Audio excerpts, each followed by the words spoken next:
Hello, I'm Mr. Malibu, and today here we are with John Paul DeJoria.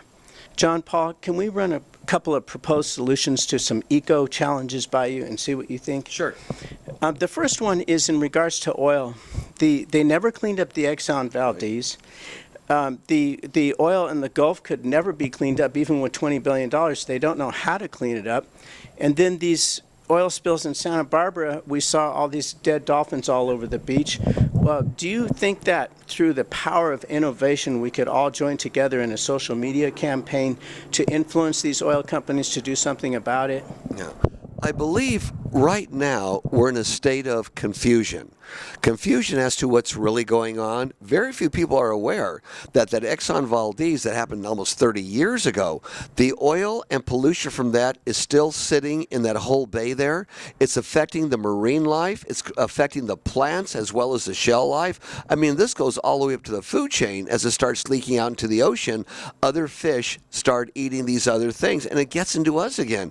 You take a look at the Gulf of Mexico, my God, that should have never happened, but it did. And they still haven't cleaned it up. And I understand that there was an ecological company out there that wanted to help them clean it up properly. Instead, someone got the contract, made all the money, and made it even worse, which, from what I understand, is just not the right thing to do. And then when it comes to Santa Barbara, since I'm not here that often, I was amazed here that a few months ago, there were several oil spills that only killed dolphins and sea life. But even when people went down to help clean up the beaches, they were chased away saying it was too toxic for them. Well, if it's too toxic, what about the poor dolphins that are dying out there that people are trying to rescue, or the birds, or the sea life that's going to be eaten by other sea creatures that we're going to eat? Now, what's the answer? Beyond any question of doubt, it's world uprise. And tell these companies, you got to get a better technology. And how about BP? Did you pay $20 billion? Where did it all go to?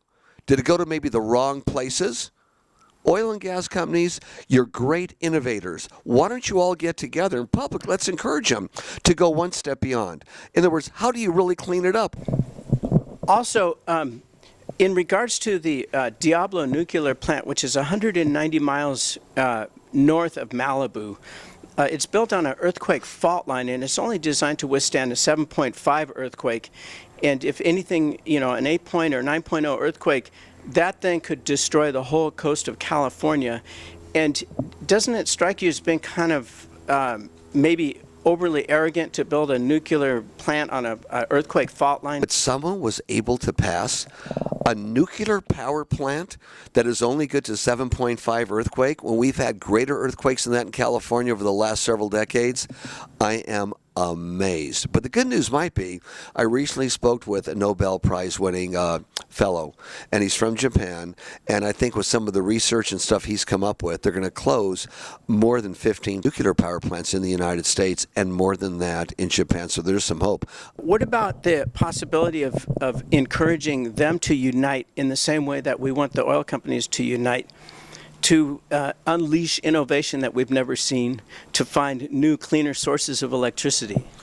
I think that's happening right now, and I believe the reason for a lot of oil and gas companies getting involved in solar energy and other types of energy is because they see the writing on the wall. Okay, well, we're so thankful that you've taken the time to chime in on this issue, and this is Mr. Malibu with John Paul DeJoria. Thank you. Peace, love, and happiness, and things can get better if everyone gets involved for a good cause.